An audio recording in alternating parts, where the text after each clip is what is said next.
Away from the Champions League final, the biggest news has, of course, been Lionel Messi's impending move to Inter Miami. We're definitely a family, and no one can take that away. And, Gregg really helped us form this type of, relationship with each other. Por tercer mundial consecutivo, Estados Unidos cae eliminado en los cuartos de final. Welcome everyone to another episode of It's Called Soccer. Today we are talking about the biggest news in American soccer to have hit Major League Soccer in the last few years. Leo Messi is joining Inter Miami in July.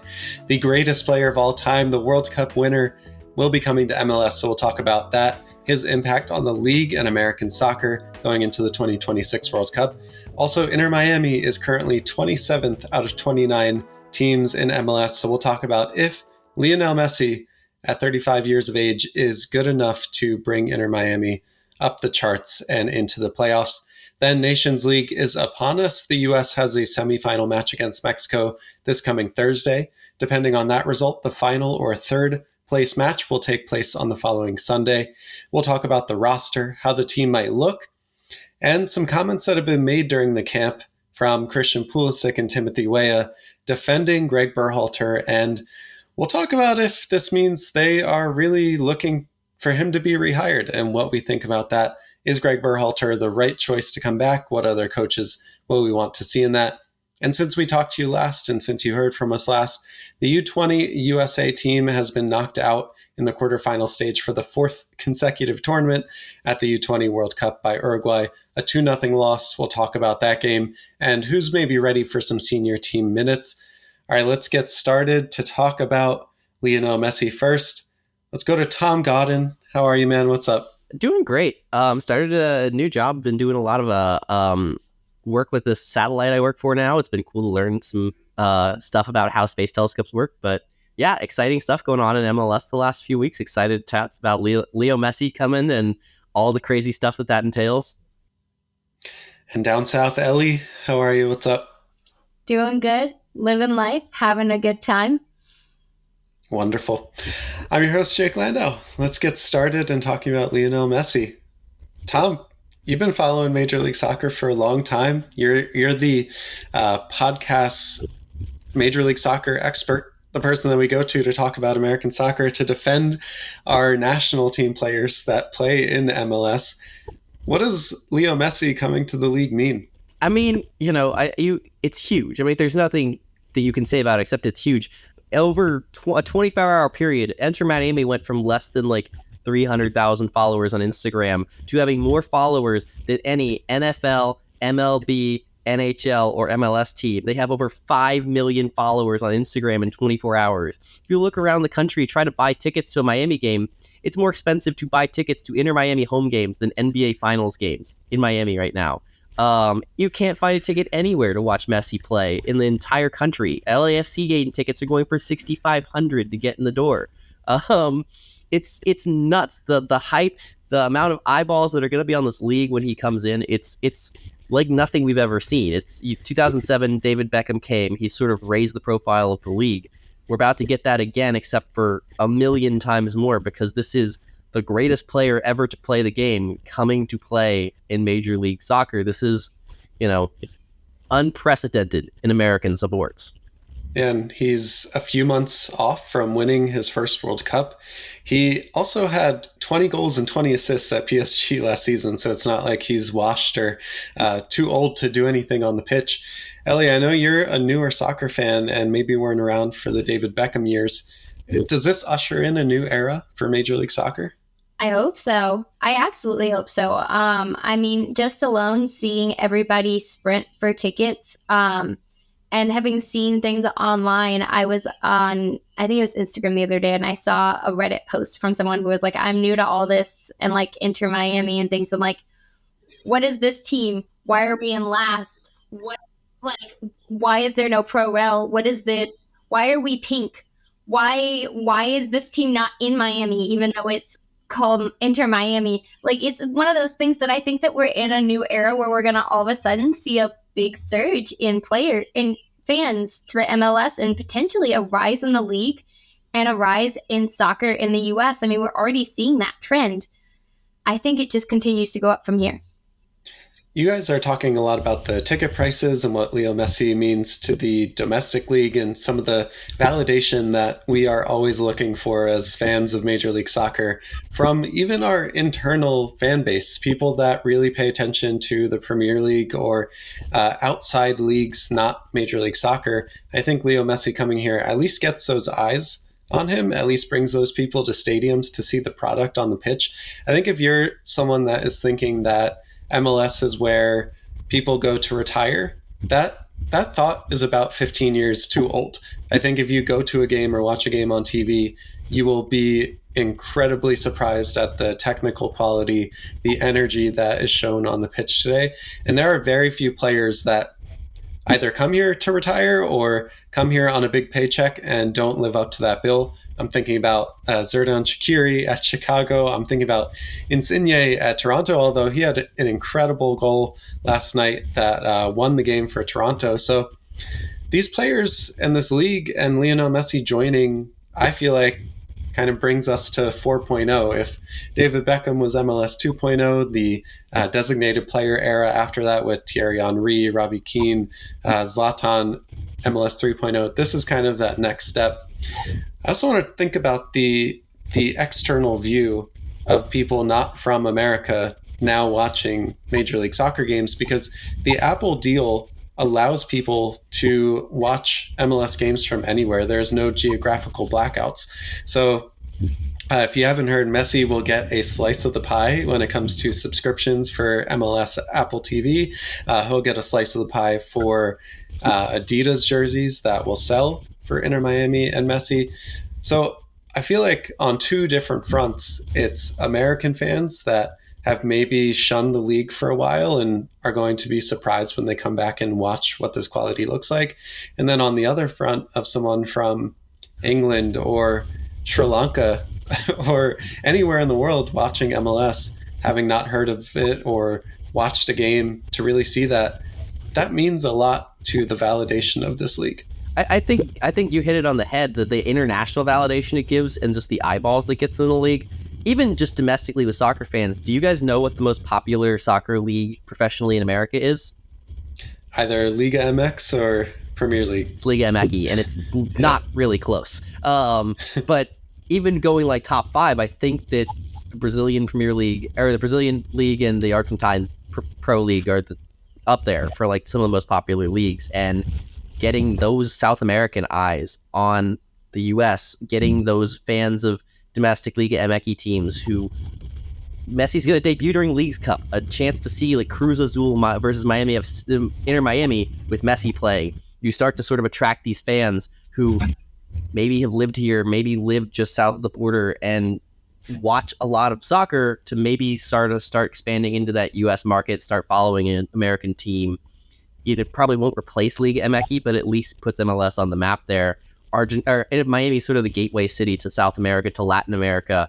Having Messi there is nothing except for a huge boost to the league and the visibility in the Southern Hemisphere and in Latin America. So, yeah, there's just so much good that can come of this. There's already talk that CONMEBOL wants to invite Miami to Copa Libertadores and get Miami to play in Libertadores in South America, that's a huge club competition. That would be so fun to watch. So, yeah, I mean, there's so many different ways that this Messi move raises the profile of the league internationally, and I'm so excited to see what happens.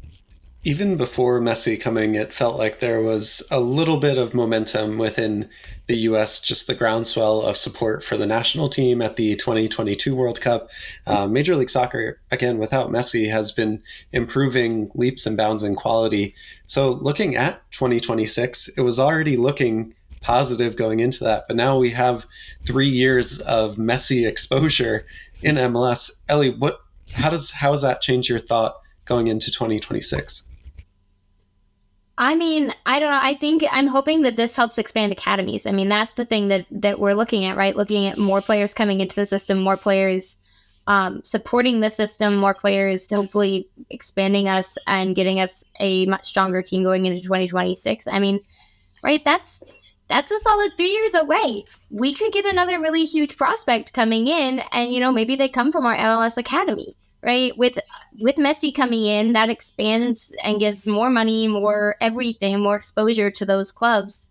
Even, right, if Messi comes to the US, starts playing at Miami, maybe there's a kid in Seattle that goes to watch Messi play against the Sounders and then gets inspired and joins the academy. And, just having that kind of support hopefully expands academies and brings more eyes. And also our players who are in the MLS right now are going to have a huge, competition coming in that they're going to have to step up to the plate, right? And so hopefully that also makes an effect that the players we already do have are going to have to take a major step up, and potentially we get a bigger and more expanded academy with more players coming in, that we get more prospects and we have even more competition for those roles that we already have a really solid lineup for. I mean, imagine being 18-year-old Benjamin Cremaschi at Inter Miami, and your idol, someone that you've grown up watching, is coming to the club. He's and an Argentine. Playing in a similar. He's an Argentine dual nat too. So yeah. I mean, I think about players like Miles Robinson, and you circle that Atlanta versus Miami game in September. He just spent in the midweek. He just pocketed Denny Bouanga. If he could pocket Messi, that's, add $1 million to the transfer that he's going to get when he eventually goes. Or like Noel Buck in New England. If he can have a good game against Messi in the midfield, then that's a game that scouts will be watching and will be looking at to see if you can perform well. So there's all sorts of good benefits for our kids who are playing in MLS right now. And we do have so many of those who are playing across the whole league. I mean, Ellie, you mentioned the development of academies in the 70s when Pele came. 1990 and 1994 were kind of the first elevation of the U.S. national teams back into the World Cup and back into the World's game. So you think about the timing of that and the excitement around Pele definitely had something to do with the U.S. getting back into a soccer state of mind. I don't think we really were having trouble in 2023 to do that and to grow our academies, but anything to bolster that and improve that line of thinking and get more kids excited to play soccer, I just think just adds so many positive benefits to this move. Now that's all on the business side, the development side. What about the sporting side for Inter Miami? Because they currently are second from the bottom in the Supporter Shield table, 27th place out of 29. Tom, is Messi good enough to bring them into the playoffs and make Inter Miami one of the favorites for MLS Cup? No. Just straight no. There's nothing to even argue there. This Miami team is bad. I didn't watch them last night, but they got beat 3-1. They conceded a penalty. They gave up an easy set piece goal. They're possibly have the worst set of defenders in MLS. And basically no one in the midfield to speak of that's not Ben Cremaschi. So unfortunately, I don't see much talent that surrounds Messi, and you need more than a forward who spends most of his game walking to win games in Joseph MLS. Martinez? I mean, you have DeAndre Yedlin? You have okay, so USMNT Drake Callender, goalkeeper? You have 3 or 4 individual pieces with some quality, but Cremaschi's not ready yet. Yedlin is, I think, a little bit past it. Martinez is a little bit past it at this point. You've never really gotten a lot from your DPs. You're under sanctions for already breaking DP rules a few years ago. There's just not a lot going for this team right now. Those sanctions do lift at January 1st, 2024. The sanctions lift. They can basically write blank checks for whoever they want. But until then, there's just not a lot of talent on this roster. I'm going to argue with you there. I'm just going to argue there for just a second. Now, granted, I'm going to be off base, so I'm just going to throw that out here. But I mean, I seem to recall a Lionel Messi that was super determined, not even 4 months ago or something like that, and literally picked up Argentina and put them on his back and carried them to a World Cup final and a victory. So I'm just gonna put a little asterisk by your comment there and say I'm never gonna discount Messi for coming in and reshaping a team, because boy, has everyone been wrong before? Let's be honest, right? He got a lot of extra talent coming in for around Copas and in Argentina this year, but still, I just would like to discount the There is a difference between having a center back pairing of Christian Romero and Nicolas Otamendi at Tottenham and Benfica, and having a center back pairing of, let me look it up real quick because because they're so irrelevant that you don't know their names. They ran a back three of Christopher McVeigh, who is a Swedish international, Ryan Saylor, a 25-year-old American, who that tells you everything you need to know about how close he is to the international scene, and Kamal Miller of Canada, who is possibly their best defender. There's levels to this. Also, you had Alexi McAllister in the midfield playing out of his mind. He's earned a huge transfer from Brighton, and you had Julian Alvarez, who can't even see the field for Manchester City because of how good they are, but he won a treble this year with Manchester City. There was talent loaded on that Argentina team. Messi was special. He had a great tournament. That team was stacked. This Miami team is not. Let's just put it mildly. I do think that every single game that Messi is going to play in Major League Soccer is going to look completely different from the other matches that we've seen in the league. And I'll kind of tell a story, and I also want to just say that the person I'm going to talk about is nowhere close to Lionel Messi, but I play on a co-ed team every Wednesday, and the last playoffs that we had, the one of the teams in the co-ed league had Sebastian Letou playing on it. So the games are at YSC, which is the Philadelphia Academy where they play. Sebastian Letou is a Union legend, an MLS legend, but he's probably late 30s, early 40s now. So he's just playing for fun. But every single game that team played, if you were up against Sebastian Letou, you know damn well people were trying their absolute hardest. And the people that were on Sebastian Letou's team were also doing the same thing. I think Sebastian Letou and Lionel Messi are not the same person, but Lionel Messi will have that effect whenever he's on the pitch for an MLS team, that both teams are going to be going 2,000%. Each player is going to want to make the best impression, want to make the most of their energy and their technical quality.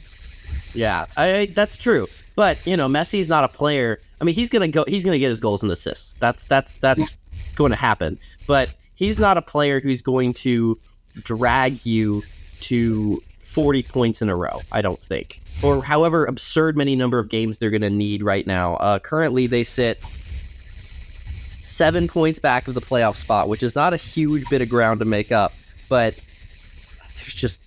there's not a lot there. And they do, there are 9 out of 15 teams who make the playoff in the Eastern Conference.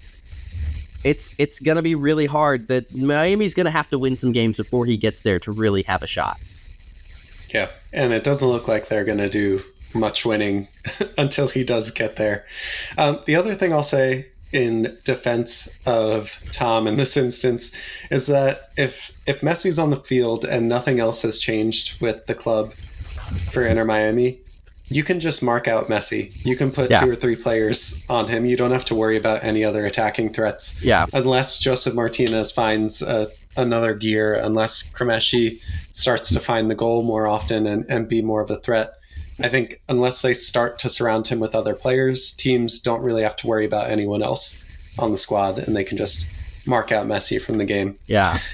All right. Messi is huge. Anything else we need to say about Lionel Messi? Hopefully we can get tickets to see him play at some point. That's my big goal. It's not happening this year. I can't afford that money, but hopefully next year. That's my main goal. That's going to be a lot of money and a lot of patrons. So if you want to see Tom Godden and Ellie go to see Lionel Messi at Atlanta United, join the Patreon, because that money might go to that, to buy tickets. I'm going to say this. If you guys send me to an Inter Miami game, I will personally figure out how much every single person's outfit is before they walk into the stadium. That everyone knows. I will do background research. It took 5 minutes the other day to figure out Serginho Dest's. I will do that. I'll do all the research on player cost outfits. Patreon.com/It's Called Soccer. I mean, do you need a better sales pitch? I don't think so. All right. Going to our international squad, Nations League is happening this Thursday. Another game between the U.S. and Mexico. It is a semifinal. The winner will play against the winner of Canada and Jamaica, I believe, who also play on Thursday. And then the final and third place game will also take place on the following Sunday. The roster is out, so let's break this roster down. At goalkeeper, we have Matt Turner, Drake Callender from Inter Miami, Sean Johnson. Then at defense, we have Serginho Dest, Walker Zimmerman, Chris Richards, Anthony Robinson, Miles Robinson, Joseph Scally, and Austin Trusty. At midfield, we have Yunus Musa, Weston McKennie, Brendan Aronson, Luca De La Torre, Johnny Cardoso. I was getting really confused that his name was Zhao. Johnny Cardoso. Now I'm all messed up. Alan Senora, Taylor Booth round out the midfielders. And then at forward, we have Gio Reyna, Ricardo Pepi, Christian Pulisic, Ali Zendejas, Flo Balogun, and Timothy Weah. Let's start with Flo. Ellie, I don't think you've been able to talk about Flo Balogun since he committed to the U.S. Say your piece. Man, I tried so hard to find tickets to go to these games so that I could watch Valerian Balogun in his first matches, and the disappointment that I have with that is immense. I'm so excited that he's here, and I'm really excited to see him with this team. I saw an interview with him this week where he talked about, having to earn his place on the squad and how he wasn't going to just walk into a spot and how he really needed to fight for his position. And it just warmed my heart a little bit more because, I think all of us knew him, that he was just going to walk into the spot, that, we have a lot of people vying for that striker position, but we don't have anyone, I think, the same talent as Valerian Balogun. And so I find it really amazing the kind of mentality he's walking into this team with. And I think that that's going to serve him well. And I think it will help with meshing with the team. And I think it will help with finding a rhythm with this team. I hit the videos of him at practice. He seems to be on point and on target and seems to be training just like everyone. It's very hard. Seems to be prepping for this game. I think that against Mexico, I think it'll be a completely different ball game. I'm excited to see him figure out CONCACAF ball because we all know that's interesting. So, I think that'll be a really interesting challenge. But I think that I'm hoping he's up for the challenge, and I think that it'll be really cool to see him for his first game is against Mexico, and that's a big one. So, he'll be starting in a very big position, in a very big game, in front of a very big crowd. It's all going to be very different, I'm sure, than what he's used to. But I'm from what I'm seeing, I think he's going to rise to the occasion. Tom, does Flo get put in a chokehold in his first game? No telling with U.S.-Mexico. U.S.-Mexico is always just giant rock fight. It's going to be no holds barred.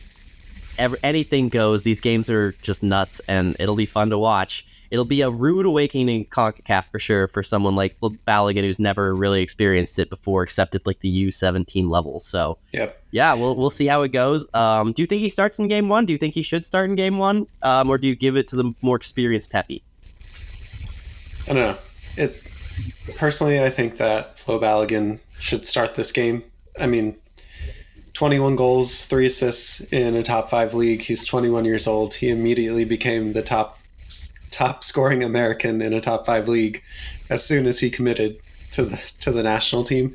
I don't think you can take that away from him. And if we're going based on merit, based on club form, I would love to see him start. Although I understand the argument that people might make that Pepi might be the better start in this position to allow someone that understands the rivalry, that knows how physical and high energy this game might be, rather than throwing someone like Flo Balogun into the deep end immediately, getting his legs taken out in a first tackle and being kind of rocked or shaken for the rest of the game. I can see him being a great impact sub as well if we need some energy in if Pepe's not cutting it in the first half, we can put Balogun in the second or bring him on with 60 minutes and just run at that back line. But in terms of scoring prowess, in terms of someone that is going to be a killer in the box, we have not had someone like Balogun, I don't think ever. Yeah. And I don't see how you can keep him off the pitch. The only argument I can see is that this is the first game. It's against our most bitter rival, and the other striker on the roster did have a great season himself. It does have to be said. He knows the rivalry, and this would be Balogun's first game. Not only knows the rivalry, is a Mexican-American kid from El Paso, Texas, like grew up in this rivalry. So it's I could see it going either way. I don't really think there's any complaints either way. It's a good 1-2 punch to have Pepe and Balogun. I think they both have such unique skill sets that they almost become 1A and 1B for me, where you throw one on when the game state tells you need them. Now, Tom, I know you had some additional formations that we might see or that our team might line up in. Is there a chance that Balogun and Pepe are on the field at the same time? We talked about this on Discord yesterday, actually, how if you threw out a Jim Curtin classic 4-1-2-1-2 diamond, where you have Pepe and Balogun on the field at the same time, you throw on any Johnny Cardoso or someone, maybe Luca de la Torre as your Adams replacement, you put Pulisic below them as an attacking midfielder, and you cook. It would be pretty narrow, but Mexico is probably going to play in a back three, so you can occupy some center backs with the two strikers. That'd be kind of fun to see. I would not be opposed to seeing a two striker formation in this match. So the two players are so different. Balogun can actually drift out wide if he needs to, can interchange. Pulisic would be free to roam wherever he could find the game. I think you could cook with that. And if you needed it later in the game, Reina and Weah coming off the bench for a 4-3-3 is just disgusting. Like, that's just not fair to be able to throw those two on when you need them in chasing a goal or something. So I would not be opposed. BJ Callahan cook. Yeah, let the guy coaching his first ever professional soccer game cook. Ellie, how do you think our midfield will line up without Tyler Adams available? I'm thinking that they're going to end up with a 3 across. I'm thinking that we're going to end up with. I'm hoping that we put McKennie in that mid space where we usually would put Adams. I mean, he's played with Adams for years. He knows kind of the strategy, I'm sure, behind a lot of that. And I kind of would like to see him kind of slot into that role and try his hand there. I mean, we know that McKennie can play almost anywhere on the field, almost any position. And so I think putting a versatile player who can move box to box would be wonderful. And then I'd like to see De La Torre and Musa on either side of him. De La Torre has had a lights out season, has just hands down played fantastic. And I think Musa could use the confidence boost of being put out there and, really showing that, he had a really rough season with Valencia, but really showing that, he's not lost it and he still has everything it takes to be given faith, to go in and play really hard, and to be shown that, no one has given up on him and he can still fight for it. So that's the midfield I'd like to see personally. Question. Yes. If you're running that midfield, who are you running at right wing? Pulisic. Who are you running at left wing? I'm really concerned about this. I think he's asking Reina or Weah. Yeah. Yeah. Like, who do you take out? Are you running Weah and not Reina? Ooh, yeah. Interesting. I actually am. I have a 4-3. So I put together 3 rosters, all with a back 4 and a single striker. I have a very similar 4-3-3 to you as one of them, with De La Torre playing below Musa and McKennie instead of McKennie playing below De La Torre and Musa. And I have Weah starting, but I circled De La Torre very big and have Johnny written next to it with a question mark. And I circled Weah really big and I have Reina written next to it with a question mark. So I do think you run a risk I think we're asking for trouble if we don't have one of McKennie or Cardoso in that defensive midfielder position, just because of the opposition that we're playing. And this is genuinely not the best Mexican national team that we've ever seen.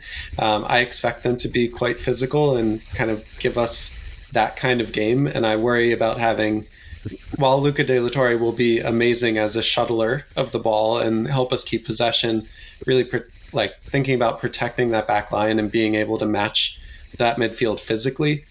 I feel like McKennie and Johnny are two of the only players on this roster in the midfield position that could potentially do that. I kind of agree. I feel like you need someone back there.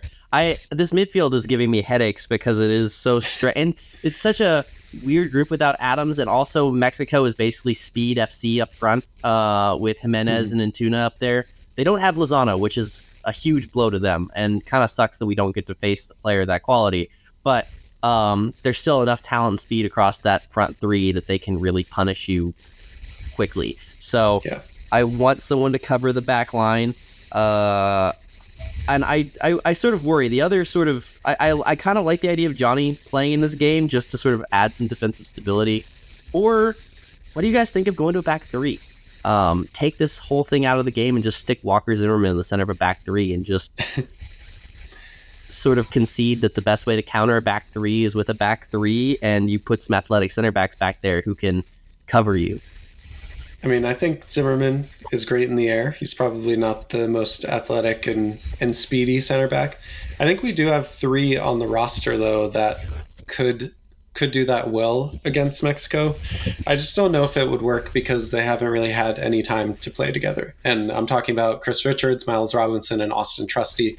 All of them have experience playing in a back three. All of them are athletic, speedy, good in 1v1 defending situations. So you can take more risks up top to leave your defense alone and in those 1v1 situations. I just worry that because none of them are really getting playing time together. I mean, Miles Robinson in Major League Soccer and Austin Trusty have gotten minutes, but Chris Richards has pretty much been on the bench since he got healthy for Crystal Palace at the end of the season. So those are probably the three that I would go with in a back three if we had, 5 warm-up games to build into this, but we don't. Ellie, what do you think? I'm just trying to envision it. So you have a back line with the Trusty, Robinson, and it would be Trusty at the left center back. It'd be Robinson at center back, and it'd be Richards on the right. Okay, but then your midfield, do you put Dest and Anthony Robinson on the, and then you put McKennie and Musa in the middle? Yes. And then who do you take a false nine? Balogun's your striker. Wingers, do you do a straight striker? Like, are we put in a box? Like, I have a lot of questions about the tacticality of this. Like, are we playing? Are McKennie and Musa expected to play box to box? Are we expecting? Okay. So Miles Robinson is your defensive cover. He steps up anytime you need someone to step. McKennie and Musa are your 8th. They're sort of your box to box shuttlers. McKennie is the passer and Musa is the dribbler. And then you have a 3 across the front line of Pulisic, Balogun, and Weah. Pulisic, Balogun, Reyna. I have Reyna there because all 3 of them can interchange. They can go to any position. They're very fluid. All 3 could drop into a false 9. All 3 could go to the left or right wing. All 3 could drift centrally to receive a pass, make a run behind. Reyna would possibly drift into a central role a little bit, allow Dest to push forward a little bit. That's so thinking about this lineup, that sounds like almost the ultimate defensive lineup that we could put out there with no striking or attacking. You have 3 people who can strike and attack, but you have 7 people you're dropping back into a back line. You've had Dest and both Robinsons, Richards, Trusty, McKennie, you have all these people who are ready for a defense, right? Which is, fair, fine, whatever. But then you only have 3 attackers. And I don't know about that one. It just sounds very defensive and not as offensive as it could be. I think you would sort of set it up to mirror what the U20s did at the U20 World Cup, except for you would have Flair and Balogun in place of Diego Luna, which is a significant upgrade at your 9 position. But how well did the U20s do in their last game? I'm just gonna. We'll talk about that, but it's a thought. It's a thought, but be careful with that thought running too far, because as we're about to talk about, I don't know how well that went, and I'm not sure I want to see that in our senior team. Just a personal statement there. And I don't know. I think it's a defensive play, but I don't want us to play defensive against Mexico. I think that's one of our greatest strengths is our creativity and our versatility. I think is something that serves us super well. I mispronounce all the words there. I think it serves us super well against Mexico, and I think it's one of the reasons we've been playing super well against Mexico is we've been able to really adapt and change, and anything they throw at us, we've kind of just rolled with it. And I think that if we lock down on a defensive lineup, I think we run the risk of losing that, if that makes sense. The 3 in the back systems kind of allow you to play however you want. Like, it can be defensive, it can be attacking, it can be a mix of both. Also, like, I'm finding out more and more that most teams use different formations in the build out, use different formations when they're in their block defense or rest defense. So yeah, the formation that you see at the beginning of the game is kind of like a general guideline of where players might be throughout the game. But I think like no matter what, whether it's a 3-4-3, whether it's a 4-1-2-1-2, whether it's a 4-3-3, all of those are just the graphics that you might see at the beginning of the game. Like, it determines the 11 personnel you're going to see on the field, what roles they're going to have to play. But yeah, you usually see a different formation in attack versus holding versus defense. So the one that everyone seems to want to see is a line of 3 of Reyna, Pulisic, and Weah below Balogun with McKennie and Musa as the double pivot beneath them. So 4-2-3-1. 4-2-3-1. Yeah, is the one with Reyna playing the 10, pressing out of that 4-2-4 that Hudson was using and just going. I worry about that one a little bit. I worry that McKennie and Musa are going to get exposed in a formation like that. But it would be fun. It would be fun. It would be the 4 most creative players in American history going ham on the back line of Mexico.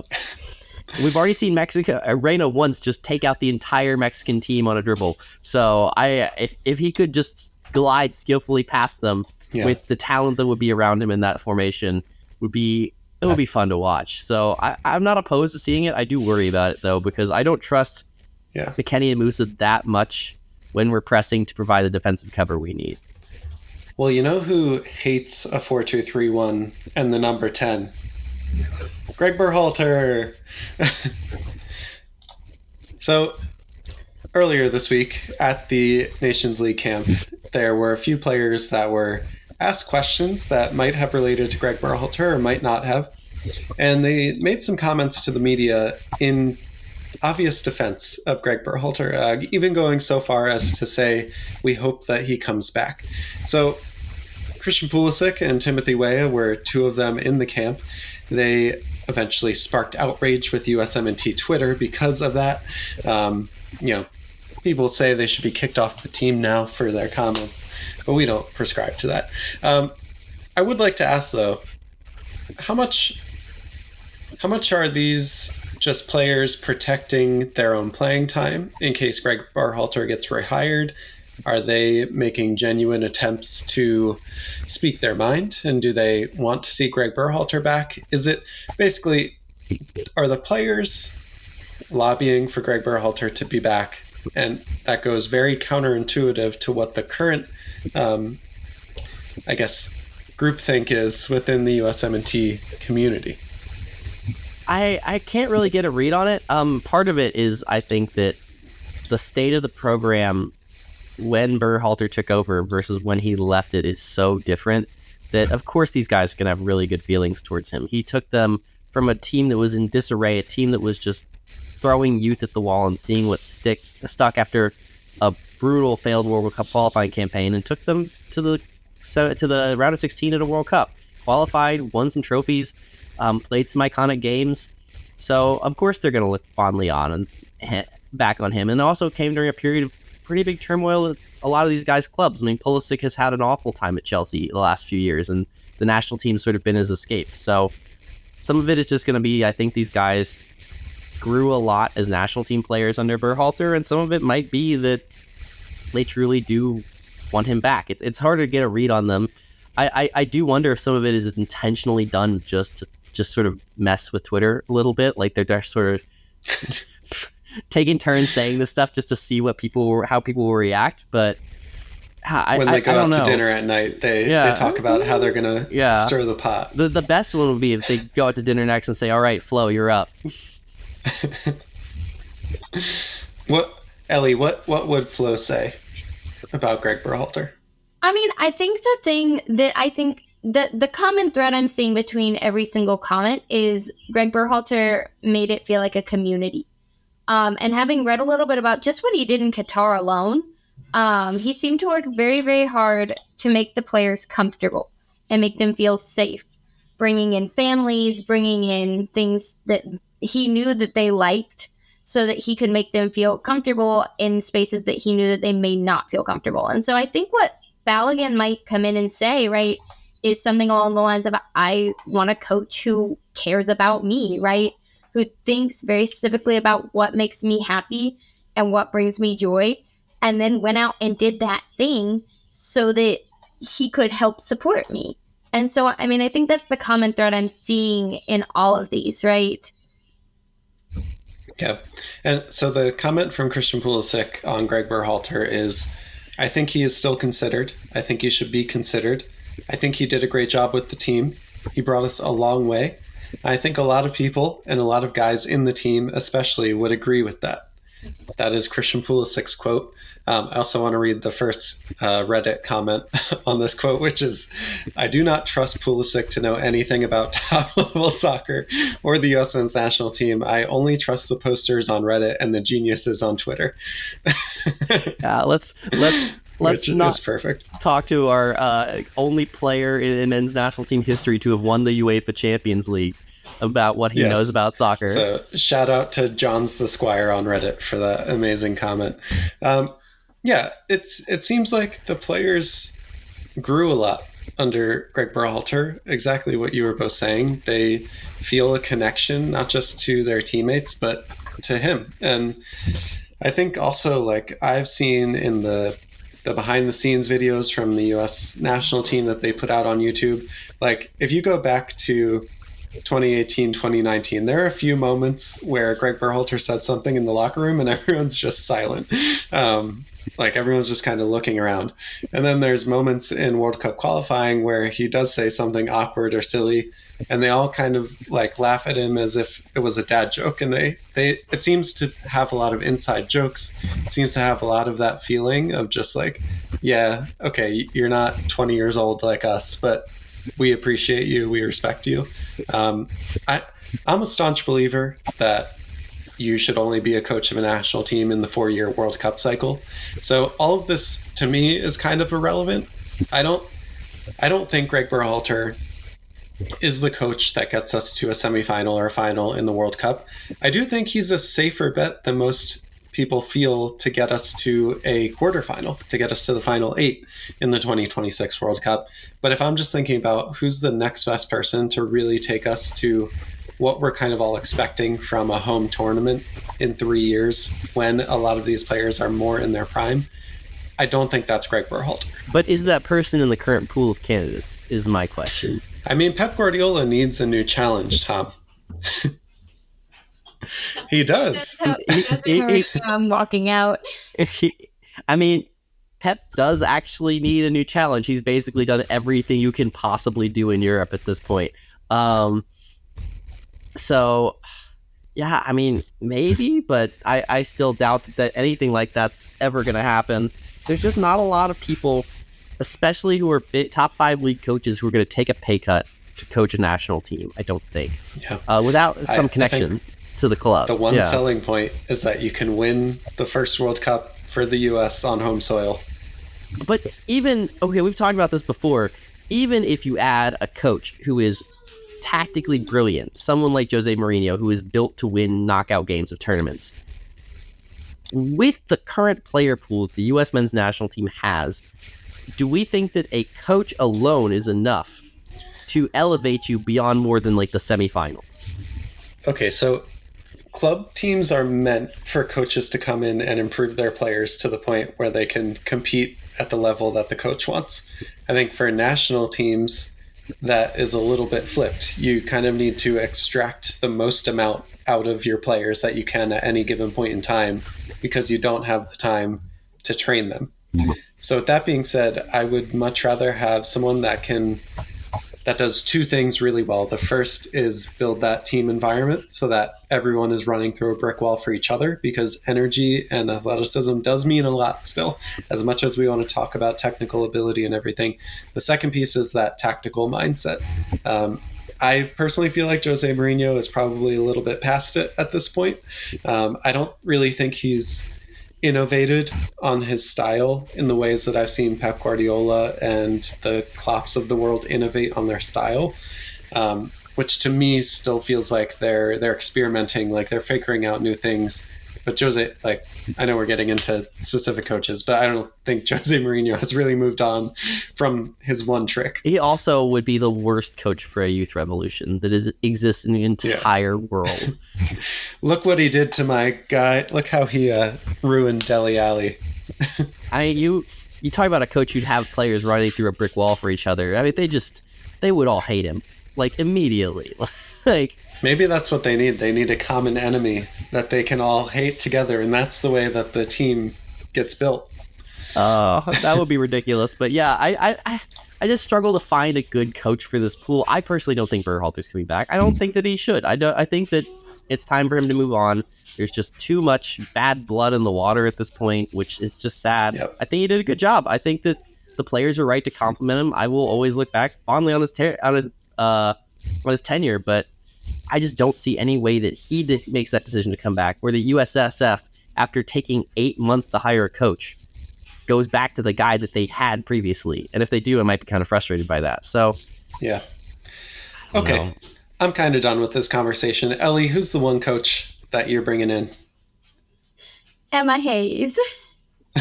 All right, nice. Or Pia Cool. Montage. Women. No, not Pia. Emma Hayes, maybe. Woman coach for the men's national team. It's happening. I'm calling it now. Talk about a risk, to not because they're women, but because they haven't done it before. Okay. Speaking of coaches, Mikey Varas at the U20 took the U.S. to the brink, the fourth quarterfinal in a row that we have lost in that round. They lost 2-0 to Uruguay. Looked like a really professional performance from Uruguay, and one that the U.S. wasn't really up for. Really unfortunate when these games happen and kind of every single player on the team has a bad game. I don't know if that has something to do with how we set up or just something else, or just everyone had an off day. But it did seem like the wrong time, wrong place for a lot of these players that we know could do better. Ellie, what to you went wrong in that last match? I have no idea. I'm honestly going to tell you. I saw, now granted, I did not watch the whole game, but having watched the highlights, there just seemed to be thing after thing. That, like, it seemed like everyone was just, everything was just off. Everyone seemed very tense. Everyone seemed stuck in mud a little bit. Yeah, like the first goal. Justin Shea has a very clear shot at defending that and getting that ball out and clearing it, and just completely fumbles it. Like, not even a little bit. Like, slides right past the ball. Like, it didn't seem like a mistake. I would think you would. I don't even know how to finish. We hadn't seen it. Like, Justin Shea had a great tournament up to that point. He was making good, sound decisions. I think, like, in that one moment in a high-pressure situation, in a knockout round of a World Cup, you make one bad move, and it's a goal for the other team. Tom, what did you think of the game? They looked really good for the first 20 minutes. They were attacking well. They were, getting after it, and then couldn't find a breakthrough and just sort of fell apart and could never, I don't think they ever mentally got back in the game after conceding the first goal. It really just felt like they just struggled to sort of find a pass at all. Uruguay sort of seemed to grow in confidence, just smother the defense. It just looked disjointed and like they just didn't know what to do. And there's some element of just the shots weren't falling. I mean, how many times is Rokas Puk's just going to block a shot in the box from Cade Cowell? Like, that's just so unlucky. So wasn't their day, and it's hard. That Uruguay team is loaded with talent. 6 of those players just got call-ups to the senior national team for their June window. So they're okay, but they were also missing a ton of players from injuries and suspensions. And so, yeah, they did play on 2 days like, less rest. So, and they had a player gone and they played 120 minutes prior. So like, yeah, there was stuff in our favor too. And it's just, sometimes it's not your day. I do think that the tactical setup from Varas might have backfired a little bit. That false 9 really works when you are seeing a lot of the ball and you can drop that 9 in there. But when you need an outlet to hold something up and let your players get forward, Diego Luna is just not going to do that for you. Yeah. So what about, so we brought Kevin Paredes in and Rokas Puchas for the knockout rounds. They flew in a few days before the knockout round started, and then neither of them started in the match. We kind of went with I said in the Discord during the game that Varas made the mistake of dancing with the girl that he brought. Essentially, like, he put in players that had performed throughout the group stage, not thinking maybe about what his best 11 was. Yeah, Did you guys get the same feeling? I kind of got that same feeling. Especially, I really don't understand the logic behind continuing to play Owen Wolf as a right winger when plays as a double pivot 6 in MLS, and you're throwing him up as right wing out of position when you have Kevin Paredes who can play either left or right wing for you. Like, it feels like I would go with the Bundesliga winger rather than the Austin defensive midfielder in that wing spot. It just sort of feels natural, right? Yeah, and even, like, I don't think Daniel Edelman played in the 6th spot. Oh, we had Obed Vargas in that position. So it just felt like we probably had 2 other opportunities other than Obed Vargas, and I'm not saying that Vargas was the issue in this game, but again, just thinking about the best 11, Vargas was one of the youngest players in the pool. He had started only one of the matches in the group stage, or 2 of the matches in the group stage. So if that's if that's the Uruguay game, Ellie, what else stood out to you in the tournament? Could be positive, could be issues that we might see in a few years coming from this group of players. Oh, goodness. I don't know. I mean, I think that it was good to see this group play together. I think that there's a lot of conversations about where these players should line up in futures, what kind of everything. I don't know. I was impressed with Gaga Slonina throughout the whole tournament. I'll say that. And I'm excited to get to see him in a bigger position. I'd like to see him, and as he grows and expands. It left me with more questions about Cade Cowell than I had before entering. But I kind of walked away kind of expecting that. I'm not going to lie. I don't know. I don't know if I take away one thing from all of it. A lot of input. Yeah. More questions. More questions. Tom, who do you think coming from this tournament now is ready for senior team minutes? I think the closest is probably Cade Cowell. He still got stuff to work on. His decision making still needs to improve, but his physicality, the way that he can just take over a game, is next level and well beyond a youth player for what he can do on the ball. So I think he's probably pushing for senior team minutes, and maybe Slonina, maybe Caleb Wiley, but I was sort of looking at positions of need more than just sort of like any player, because I think Wiley is probably closest because our left back options are terrible beyond Anthony Robinson.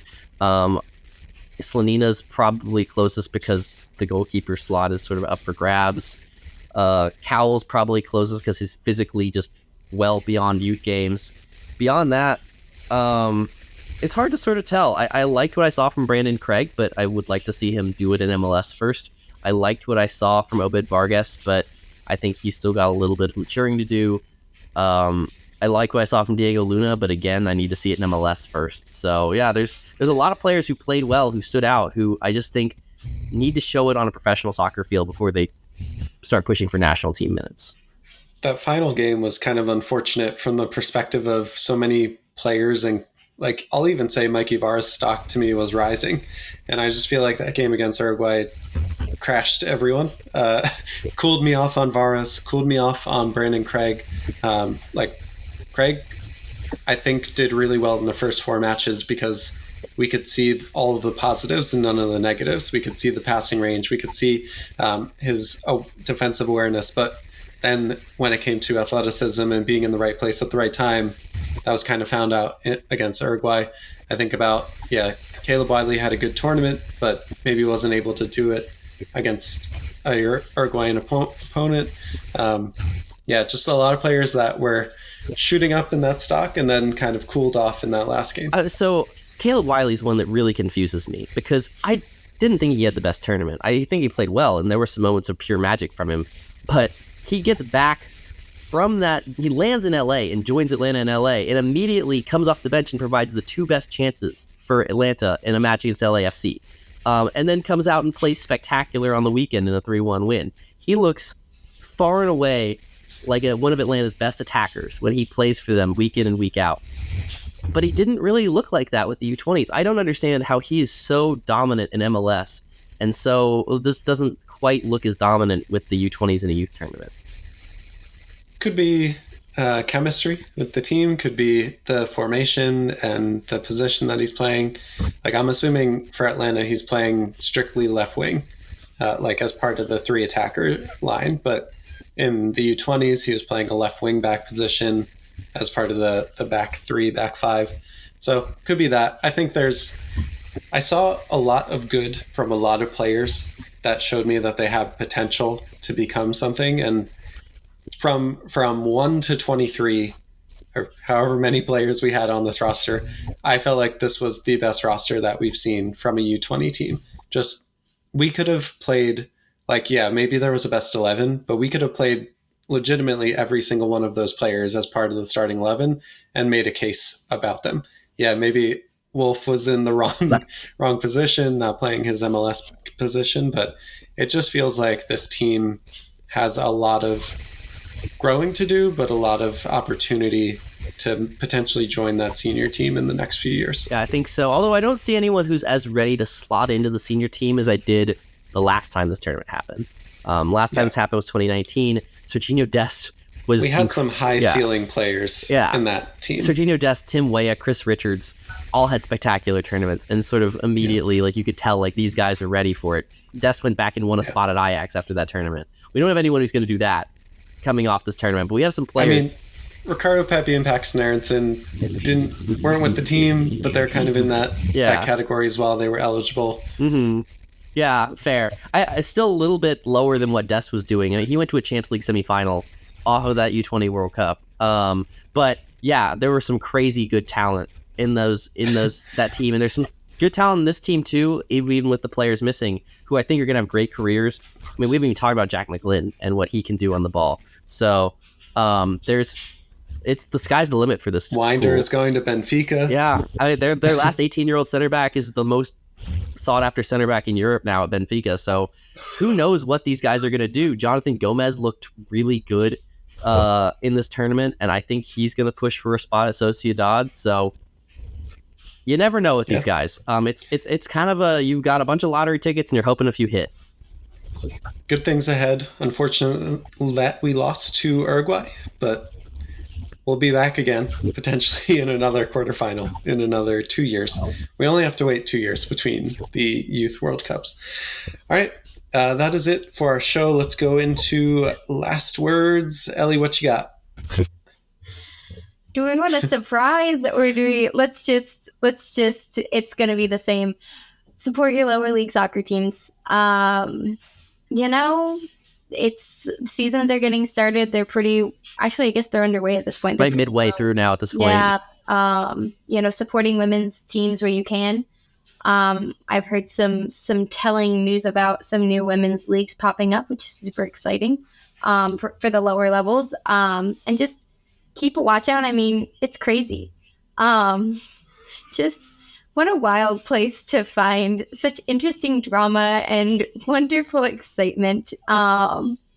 What's your favorite drama in lower league soccer right now?